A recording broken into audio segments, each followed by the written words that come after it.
When can I get a Steve shirt? A Steve shirt? Has Steve not given you a shirt? No. I didn't even have to pay for this one.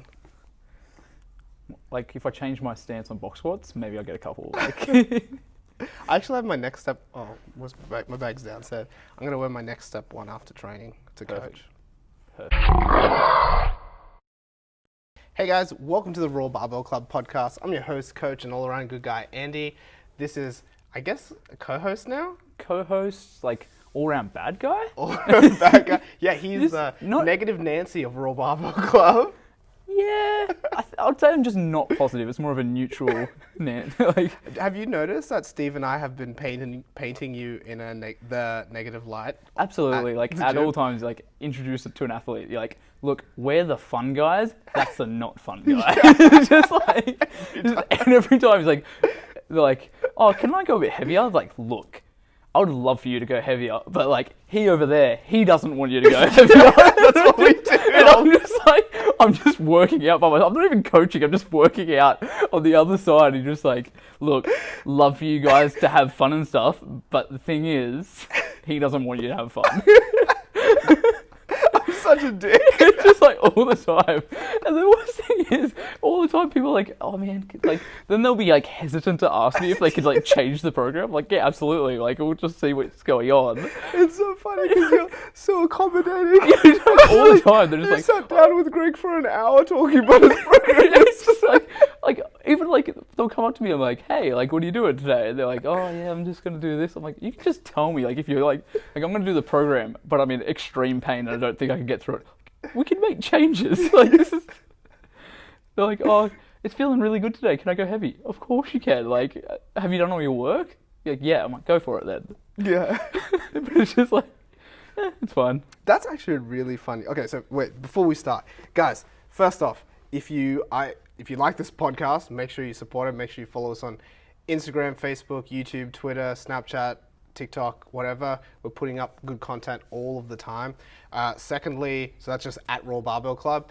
If you're looking for a coach and don't have someone close to you, reach out to us. We now specialize in strongman, Olympic weightlifting, powerlifting, CrossFit, just like general fitness and strength, bodybuilding. We have programs We do things. Yeah, we have programs for everything, and literally I think we've got our system pretty down. Yeah, it's pretty neat. And it's only getting better over It's time. only getting better. And guys, second last thing is if you're interested in Weightlifting House products, we stock all their bars, we stock all their thumb tapes. So go online, rawbarbellclub.com/shop. You can find everything there. Hopefully we get an idea on what's happening with the bumper plate soon. I know that the shipment of barbells is on its way now. So hopefully by the end of August, we'll have all the Weightlifting House barbells here in Australia, which I'm pretty keen to get my one. So They are 6 bumpers as well. The white wall. yes, white wall. Like if I get a set of the bumpers, I don't think I'm going to bring them to the gym. I think that's very reasonable. That is your prize. Yeah. Like, don't share it. No, that's it. And I might not even use them. I might just look at them. I think that's the best way of using them. And you don't need as many. Like, usually you have to buy a couple extra 20s. If that's the case, you just get the set, don't need any extras. You just That's it. appreciate the aesthetic. But no, they really do look cool. Sick. And lastly, guys, if you really, really, really love this podcast, you now can help. Making this podcast is a lot of fun, but we take times out of our busy day to do it. And it does cost us a bit of money, from hosting costs, downloads don't cost us money, hosting costs, equipment, bandwidth, all those things cost money, and you guys can now help. All we're asking for is the price of a coffee. If every single person donated a coffee to this podcast, we'd be able to keep it going and not stop all the time, because it's not a priority otherwise. True. I'll be honest with you guys. I try to be. But yeah, anyway, so I think that leads us into the first topic that I'm interested in is like actual athlete-coach relationship, in the sense of why they're always lying. Like, especially when you're in the same space. Like, what are you doing today? This. I'm like, I can physically see you not do that. It's okay to tell me you don't want to do that.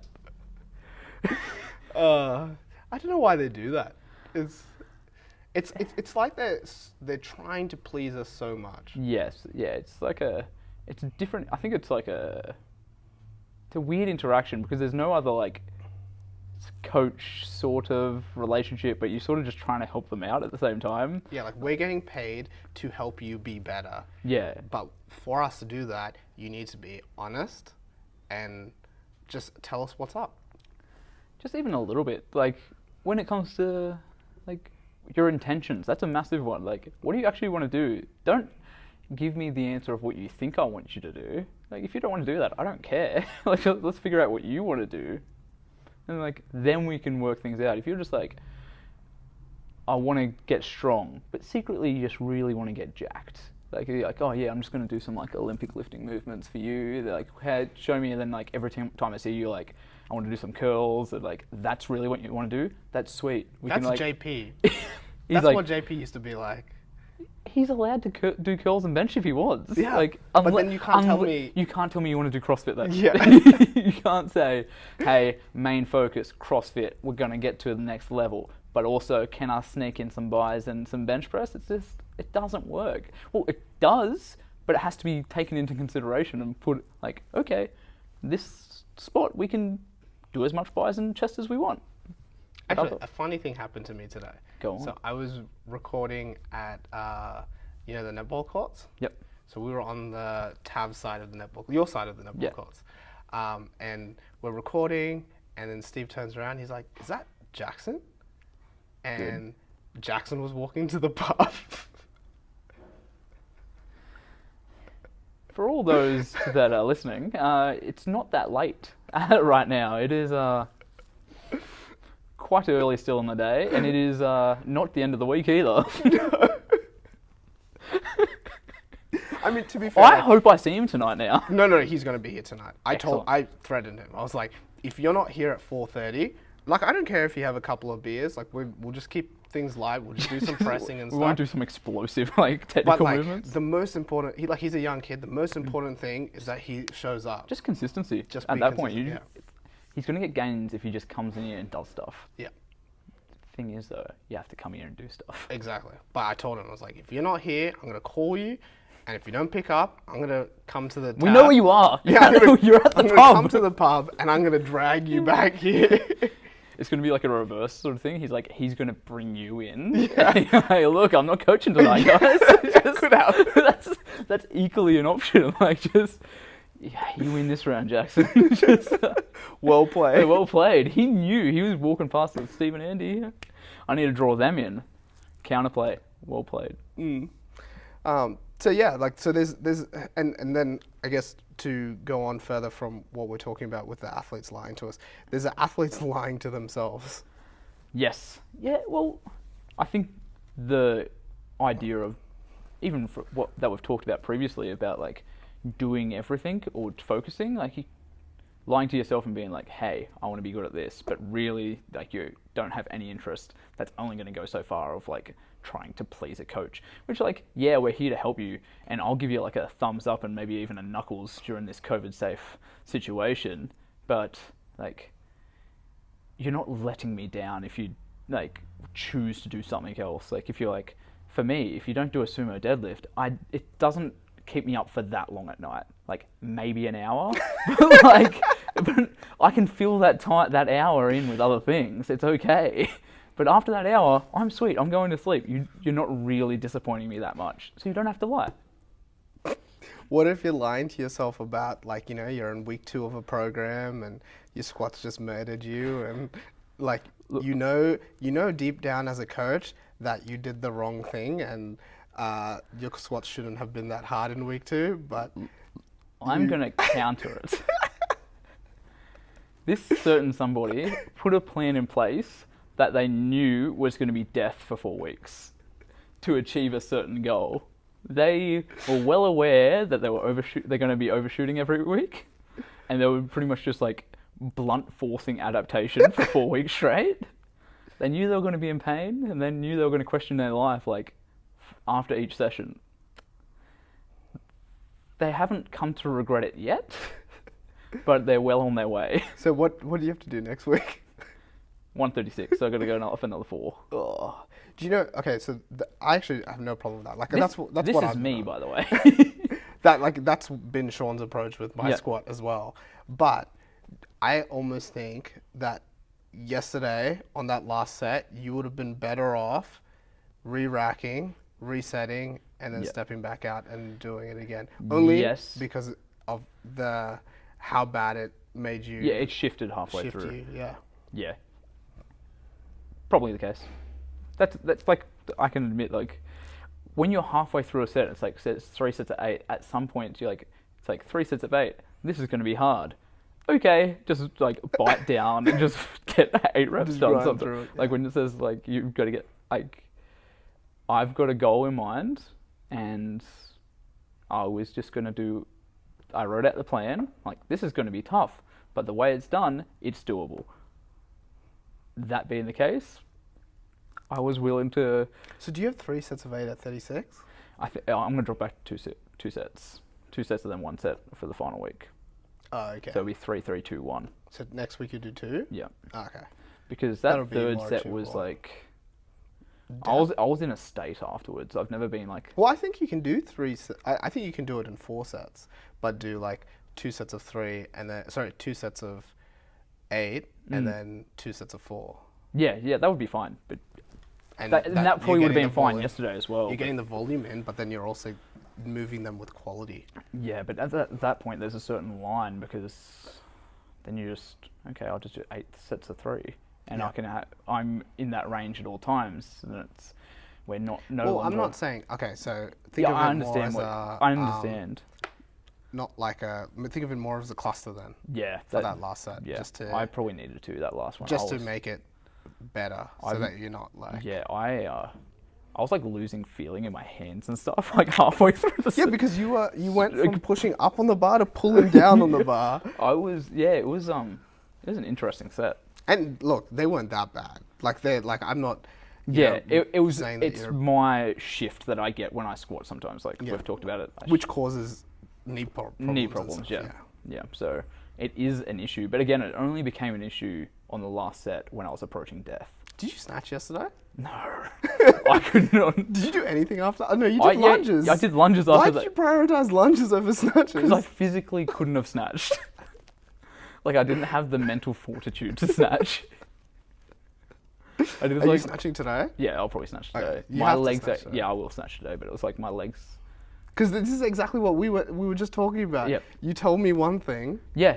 You were like, I need to snatch better. I need to snatch better, but at the same time, every single time it was like, the powerlifting is going well, that is the priority. Yeah. So that came first, because I was like, realistically, I needed to get that done, and I knew it was going to be a different level of intensity needed. And then, so I guess that also means that, like, as a coach, you need to, like, make sure that you're listening to the actual, what the athlete is saying too, because in my understanding was like, yes, I know that the powerlifting is important to you, but I was like, okay, powerlifting is important to him, it's tracking well, but he says that he really wants to get better at snatching. Yes. And it did track well for like a week, and then Your powerlifting? the snatching. Oh, yeah. And then it was just like, it was probably too much volume too quickly for me, just like knee health wise.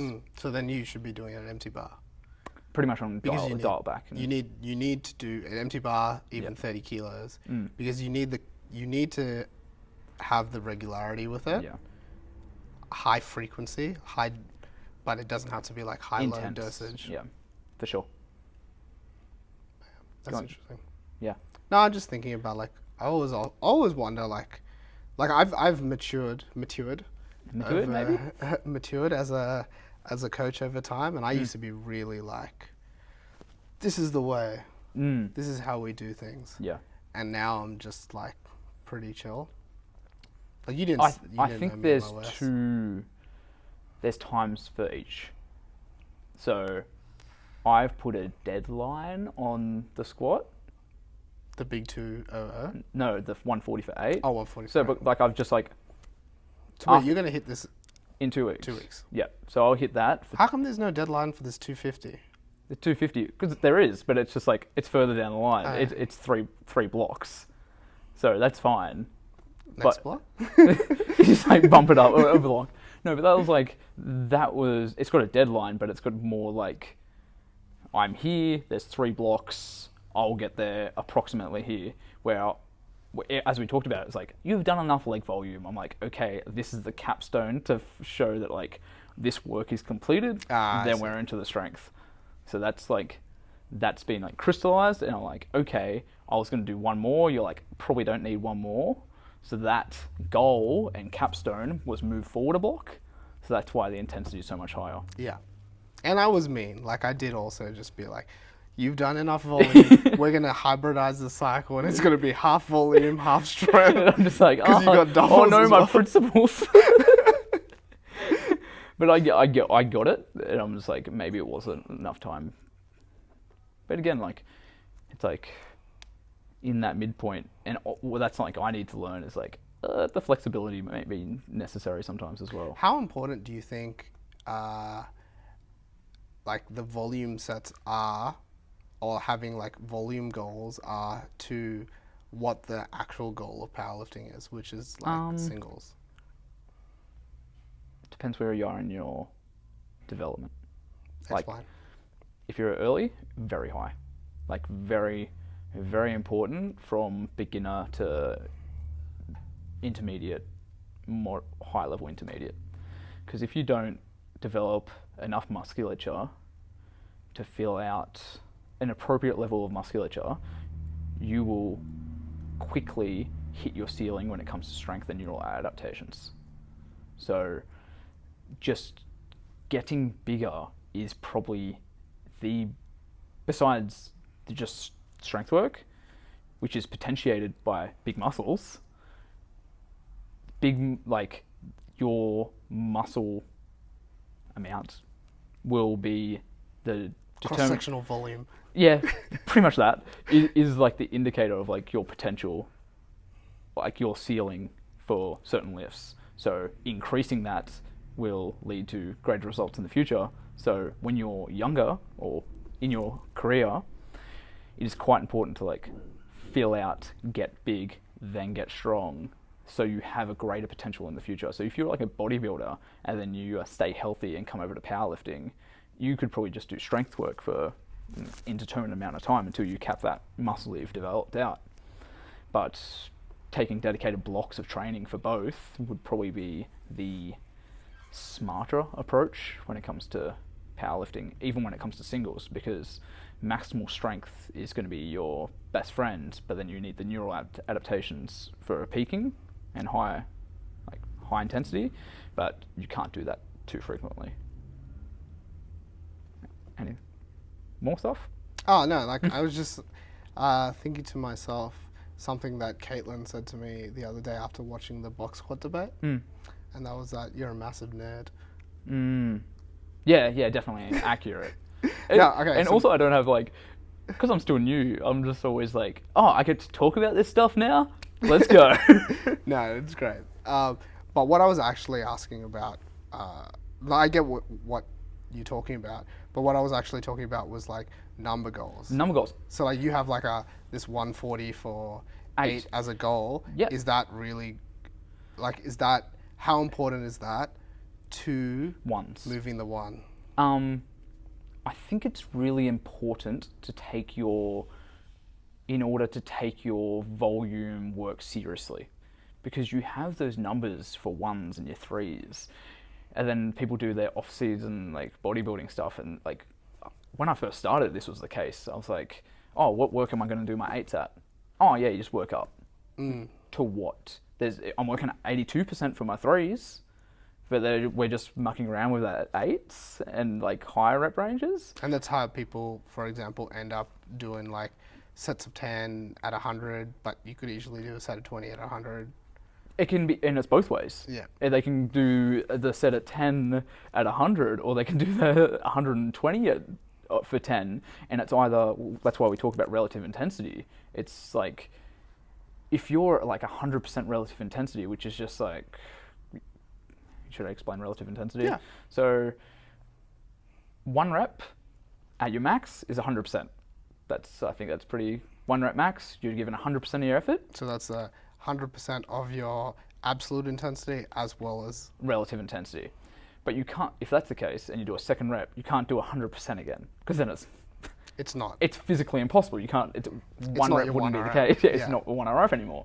So that will drop back to approximately 95%, and that continues down in a cascade through the reps. So 3, 92. These are all like approximations, but they're somewhat accurate, between 1 and 2% on either side. Yeah, so you got like 3 reps at like 90 to 92%. 4, 90, 89, then it drops down like 85%, 5, 87%, 6, like, no, I went the other way. I meant to go like 82%, and then like 80% for like 8s and stuff like that. So if you're doing a 60% for 10 on your first week, and then hopefully you get that up to 70% by like week 4 or something. Because you go up 2% either side, but like 70% would be like almost a relative intensity 10 or an RPE 10 or relative intensity of 100.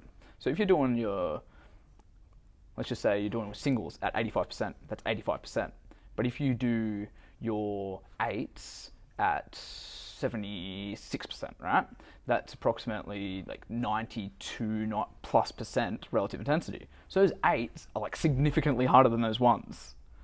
Or you could be doing 60%, then it's like significantly lower. So and if we go backwards to what we were talking about before, with Ash's squats from yesterday, the 3 sets of 8 would have a much higher relative intensity than if he was to do it as 8 sets of 3. Yes.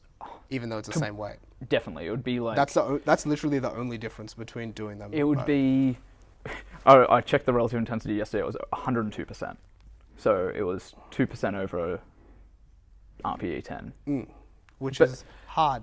Yeah, but that just shows that like my max is probably no longer my max. Yes. But that being the case, what were we talking about? It was just relative intensity. So then we're going into absolute intensity after that. Yeah. Yeah, so your volume work, you need to, those goals are really important, because that determines like an actual endpoint and goal for blocks. So if you're doing your 8s and 5s, let's just say, and you have goals, you get PBs. If you have goals, you get PBs. If you just go, I'll just see how it goes, and you can either overshoot or undershoot, you can't regulate your fatigue properly. Like, you don't know where you are, and that's like the reason for a program is to know which direction you're somewhat going. You don't know exactly where you're going, but you have a general idea. But if it's like between 60 and 70%, there's so much wiggle room there that it's just like it can lead you astray massively. And so I think they're quite important. And otherwise, all you have is like, did my legs get bigger? Did my arms get bigger? And most of the time, you won't know that till you're halfway through your strength block. So, and you do your hypertrophy block to potentiate your strength block. You do it so you build the muscle, so you can use that muscle to be stronger. And like, if you just how'd it go? I don't know. It doesn't help. And the greatest one of the best indicators, besides just getting bigger, which is really hard to tell, is like if you have your volume maxes and they increase in weight, or you have a weight and you can do more reps. Besides like just getting better at technique, if that's stable, that's the best indicator of growing muscle. So I think it's quite important. I do too, and it's one of the big things that I've really taken on since you started here. Is trying to make people aware of how important it is to take your volume block seriously. Yeah, and it can again, when you have those numbers, you're treating it like a strength block. You're taking it with the same seriousness as you do your strength block. Yeah, because you're still chasing big numbers. You're still chasing big numbers, it's a free PB. Like it's a free. If you've been training strength all the time and then you start in volume, you might suck a little bit, but you're going to get good at that quickly. You're going to get these PBs in this higher rep ranges, and if you track all them, like it just keeps you coming back for more, and it can vary your training while still keeping it more specific to your sport. Yeah. So 140 for 8 will be essentially 70% of 200 kilos. Yeah. So is that why you're chasing the 140 for 8? It has a illogical goal as well. It's What's just illogical goal? Like when I first started powerlifting, when I saw people squat 145, like Tommy and like Marky and stuff. That was like their sort of like, they were squatting around 200, but their hypertrophy work was around 145. And it's just like one of those goals I've had for ages that I'm just like, I want to tick that one off. And then it was just like, this is a time. I haven't been able to put a couple of good squat blocks together until like recently. So it was like, I'm like starting to somewhat approach it. I'm like, maybe this is the time to just really ramp it up to get there. So there's some emotional component to it as well.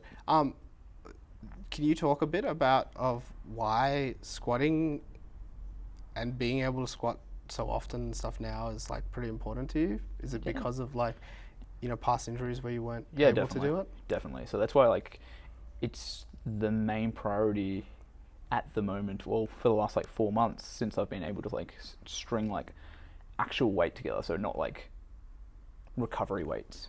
Might be a better way to put it.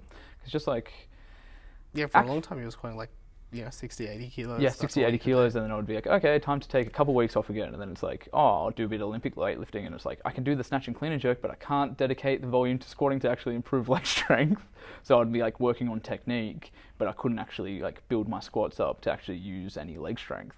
So that was around injuries, and it's just been on and off, and just the appreciation of being able to like do what I want. Move like, big weights with your legs. Yeah, because it's very impressive. Like for all we bag you out about,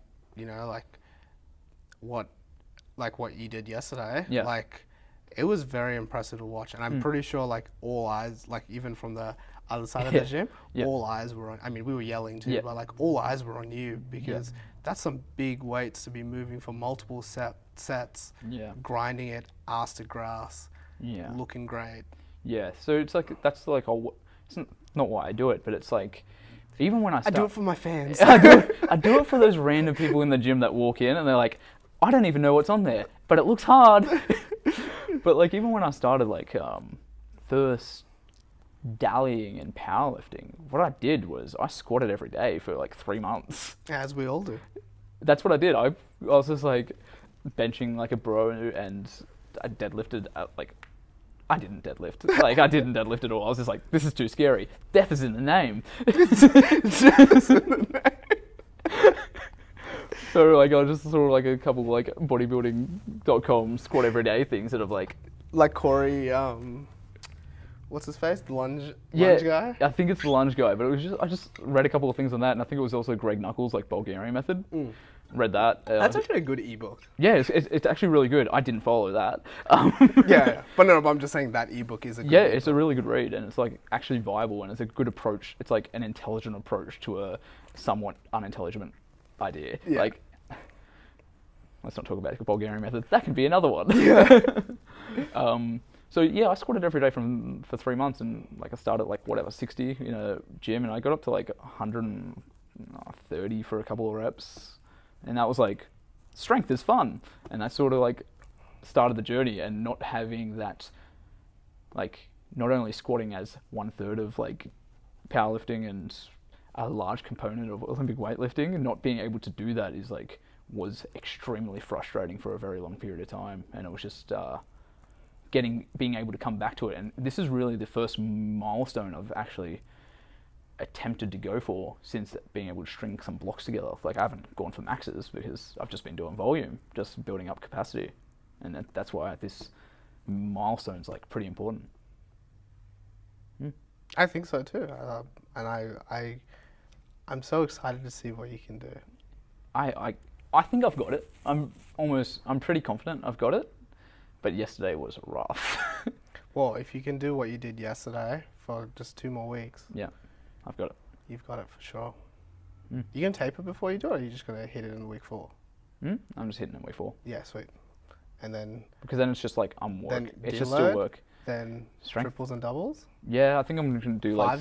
Fives and doubles? I was going to go 5s and 3s, but I might go like some triples and some pauses, just for... Usually when I do pauses, knees feel a bit better, and I think I'll just abuse them for a bit after this block, so it might be good to just like slow tempos even, maybe as the accessory, slow 3-3-0. Well, if you're squatting 3 days a week, you could go like a 5-3 and then, like a pause single. Yeah. And then see how that tracks, like see if you can just improve a pause single over 4 weeks with the extra volume from the 5s and 3s. Yeah, it should be fine. Talk about it when we get there. And then PR at the end. After like 3-4 months again, because like realistically I've done 3-4 months of volume, probably longer actually. So pretty much the start of quarantine was when I started doing more volume work. So whenever that was, I can pretty much probably do that for strength now, build up and try and actually use the muscle that I've sort of made. What were you talking about with Greg for ages?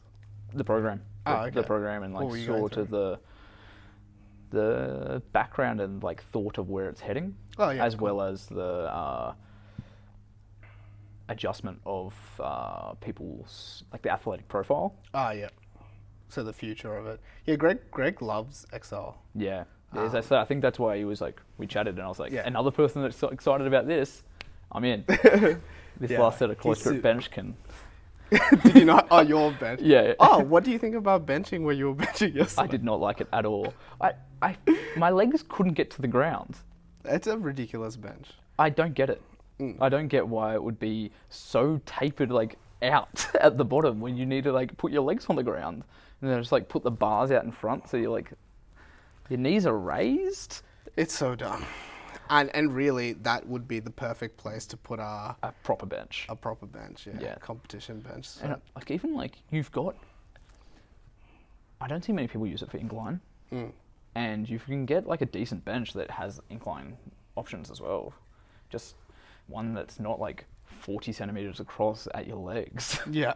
40, probably wider. It's probably wider, like 50. So I thought you were just being a bitch at first when we first moved in. And then a few weeks ago on a Saturday, I was like, oh, I'm going to bench. I'll just bench on this side, like, because it'll be easy. Yep. And I think I like benched up to like 80 kilos. And I was like, this sucks. It's so hard to get into position. You can't get into position. And then there's like the differences in rack height are like 12 centimeters. Yeah. And I'm like, I can sort of reach the next one, but the next one's like, I have to do like a half rep. It's like a pin press to get it out of the rack. I was like, yeah, like I love ranting about things, and that's like one thing I understand if someone's like, that person's just ranting about this. Yeah, it's genuinely like, it doesn't make sense why they'd make it that way. Yeah, it's so hard to use. But then it's the same thing with that squat rack deadlift thing next to it. Like it just seems unnecessary to me. Like takes up so much space to do so little. Yeah, I don't see why that. Oh, not a squat rack. What's it called? Giant. A giant cage. Yeah, I think it's a cage. Rage cage. Rage cage. Hey, guess what I have in my next week's program for my lifting? Rows. Yes, but also pin squats. Yeah, cool. Which is very funny because we talked about it the other day. I bet it was like, you like see it, it's like recently deleted. It says like box squats. It's just like crossed out pin squats. So you got better play it on the safe side in that environment. No, he was like, because I obviously went out. I actually think I'd be better off going for it today, but I went out to try and hit a big squat the other day after the volume, just to see where I was at. Hit famous last words. Yes, famous last words. See where I'm at. Yeah, and like it was planned. It was in the. There's a plan that says see where you're at. Yeah. Oh, that's fine. Like I didn't do it. That makes sense. I didn't go off program. Like I went out. Most people. I went out to Sean and. He was like, this is what, well, no, like he said, like, we're going to have a deload week. Yeah. We're going to go for a single and see where you're at. And I got up to... That's awesome. Like, that's a better way. That's an actual approach to doing it, seeing where you're at. So got up to 180, pretty comfortable, hit 185. And I was like, oh, this doesn't feel great. And then I just couldn't go over it. I missed 190. Then I actually we went back down and we're like, well, let's see what low bar feels like. You haven't been low barring at all. No, but I hit 180 on the low bar and then How's it feel on your back though? It like warming up was tough. It was like, the position just doesn't, because low bar for me feels like it wants to force me into this. Yep. But then my That's high why I bar have is to- like this. I have to look down with my low bar because otherwise it just like But I also I just think it's a trash lift. trash lift. I think if you can achieve, I think if you can do it well. But see, like, there are people that low bar like massive numbers and it looks fine. And there are people that low bar and it just looks weird. Do you know what I'm talking? Where they look like their face is like sticking out about it. Like Tommy. Tommy looks great when he low bars. Yeah. It looks like a high bar. yeah, it's just. I think it's also having the weightlifting aesthetic that you're having a bias towards. Probably. Definitely, but that's fine because they look better. Like if you see Lou squat, like Lou Jiajun squat, you're like, even if you have no like interest in strength lifting at all, you're like, that was dope.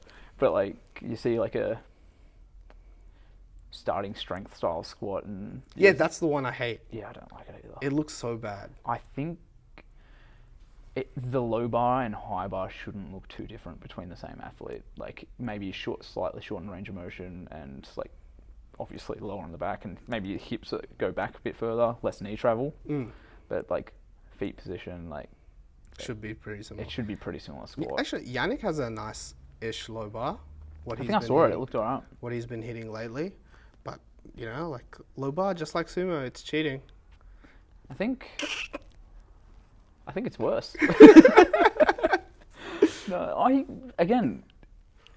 it's just an option that's allowed, and I think we're just angry because we're not very good at it. That's like true. if we did low bar and we both got like 10, 15% and it felt great on our back, we'd be like, low bar, you're awesome. Everyone should low bar squat, but it just hurts my elbows. Yeah.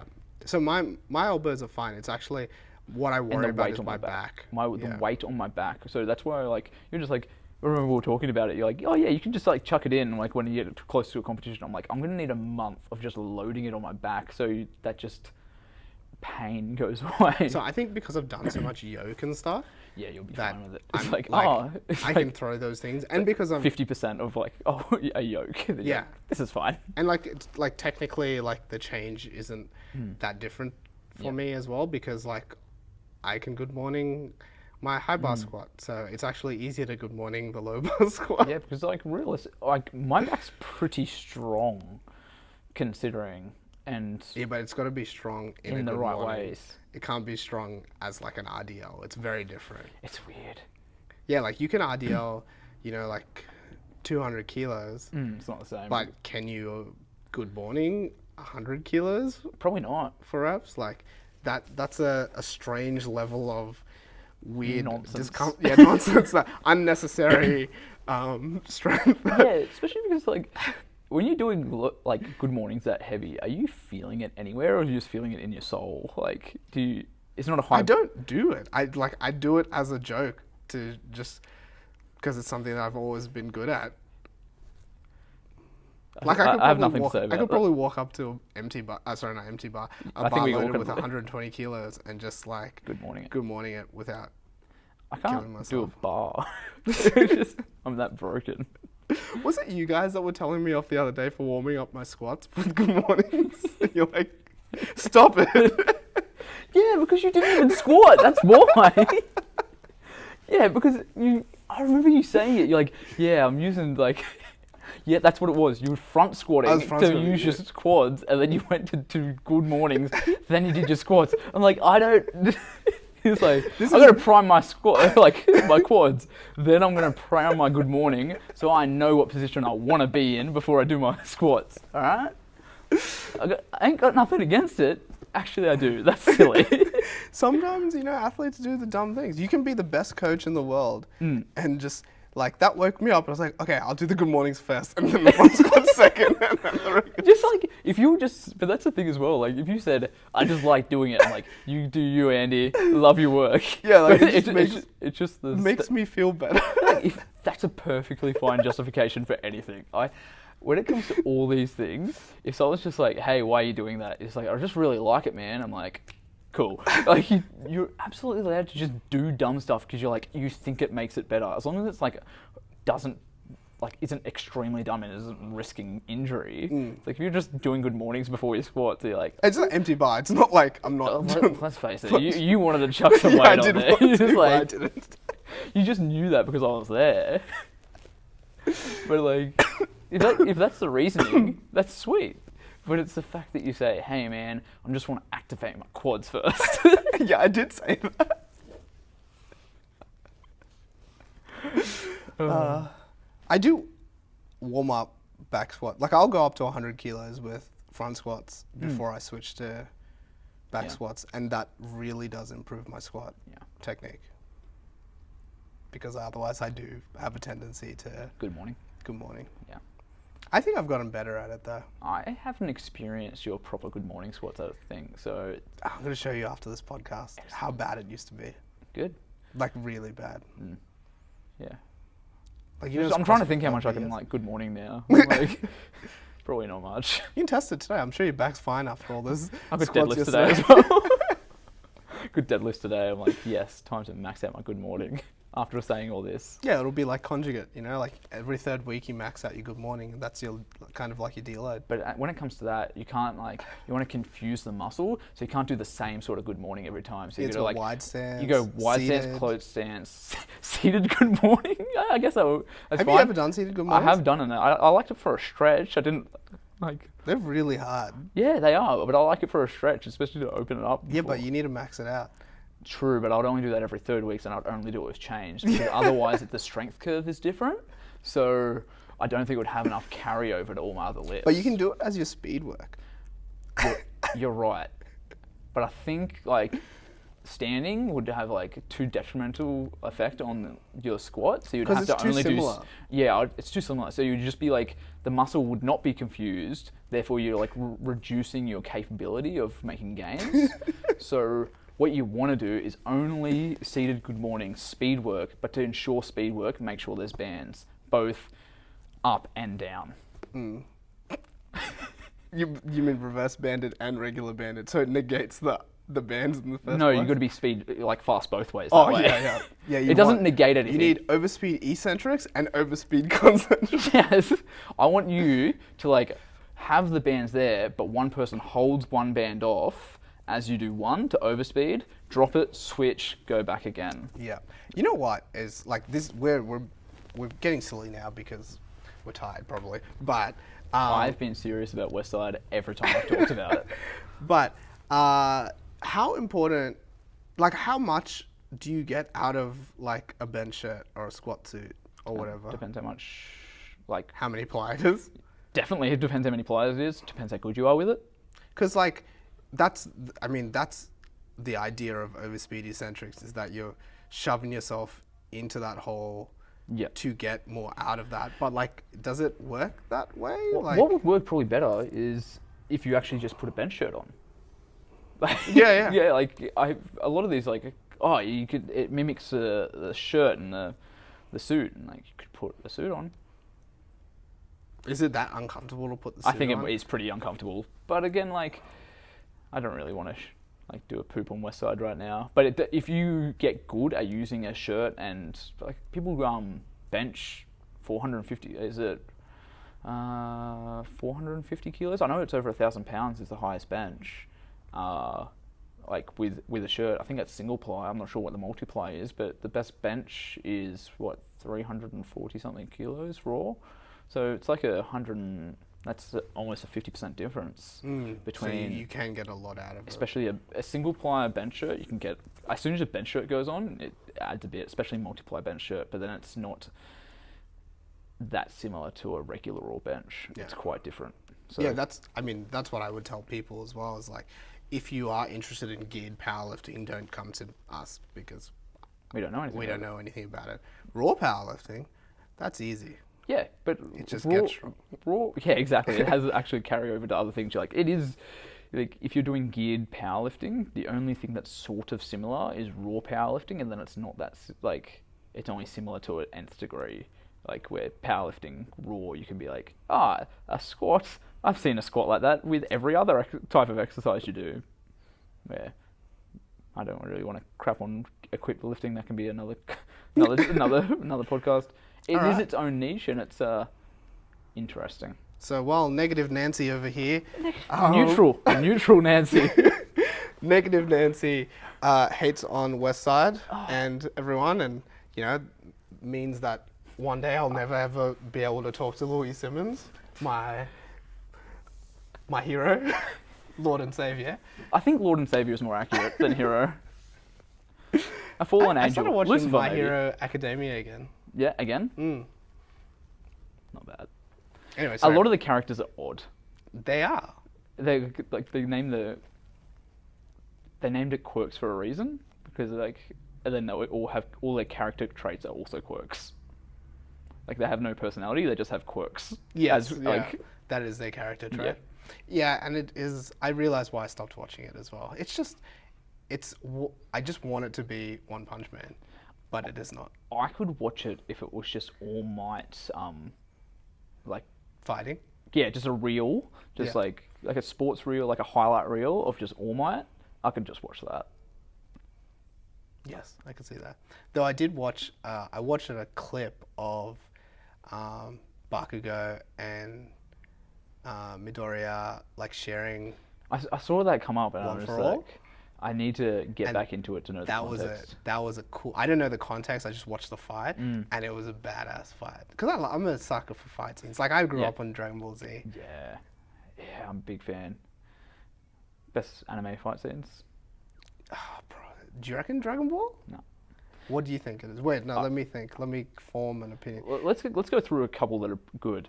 Early Naruto, awesome. Yes, You got Rock Lee Naruto's- versus Gaara. That's pretty badass. That is the jam. Like when you have like When he opens the gate the first time. 100%. You have is it tuning exams? Yeah. That's that one. So that sort of like level. Well, even Naruto Sasuke fight Is- in the first, like to end Naruto. Yeah, that's better than the Shippuden ending fight Yes. between them. I would say the Naruto versus Sasuke fight in Naruto is better than the finale between the two. Yeah. Until they lose all their chakra and then they're just like fist fighting. Then it's sort of similar. But even then, like it's just like because It's that like a shadow of original that. series was just like I can't like it's the greatest fall from grace story, Yes. or one of the greatest. I think the war arc in Shippuden is like trash. It's worse than trash. Like it's like there's only some like slivers of hope in it. The dry pain fight is really good Oh yeah, in that's Shippuden. that's before the war arc. Yeah. And that was sick. Anything with Might Guy is awesome. When he like Yes. shatters his leg, he should have died. Why'd they bring him back? Bring him Yeah. back to life? That was dumb. What about what's another really good fight? Actually, the Pain Naruto fight's pretty good. Yeah, as well. Itachi versus Sasuke. Oh yeah, that's badass. So like I think they should have wrapped it up really quickly after Itachi versus Sasuke and Naruto versus Pain. I think they should have like wrapped it up real quick after that. 'Cause, yeah, like, they dragged it on. yeah, but the first episodes of Naruto, like they stated like Sasuke's killing Itachi. That's his goal.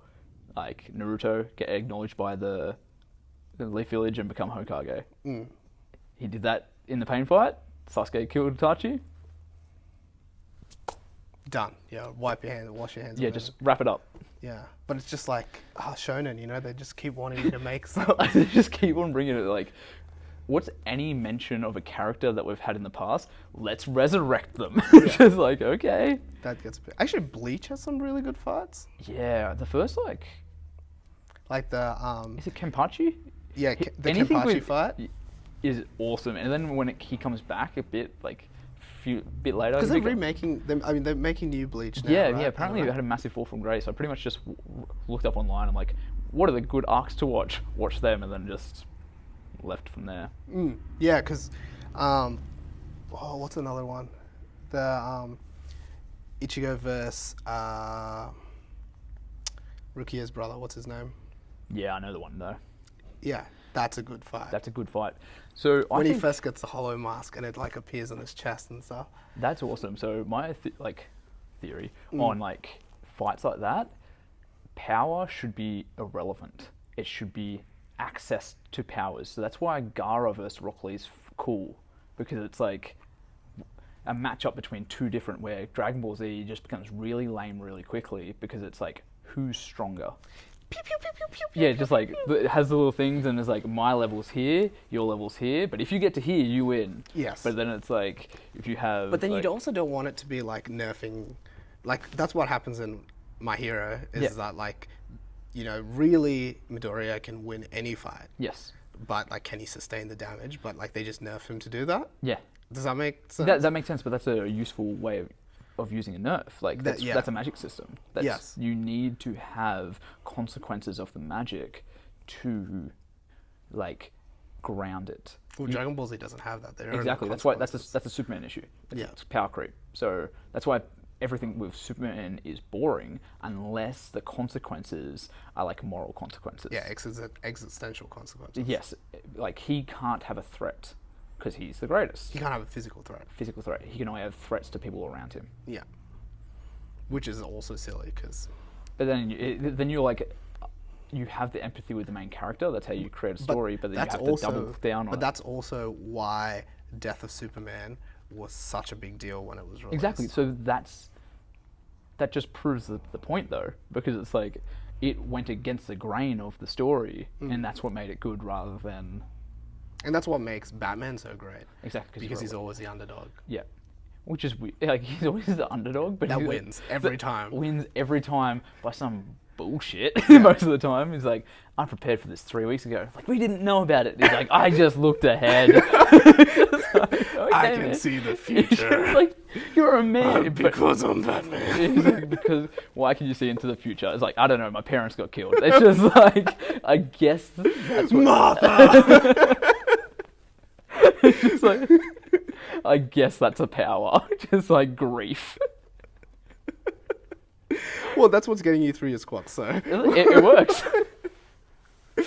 I think that's all we have time for today. Oh, what a tangent towards the end. What a weird tangent. Guys, I know some of you might have just dropped off already, but I would drop off if I was listening to it. If you haven't, guys, if you liked that episode, please give it a like, give it a share. That's how this podcast grows. If you want to support the podcast, please consider donating.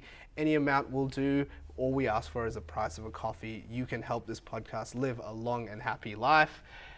If you are interested in coaching, if you're interested in training with us, look us up, rawbarbellclub.com or at rawbarbellclub on all of our social medias. So that's Instagram, Facebook, Twitter, YouTube, Snapchat, TikTok, whatever you want.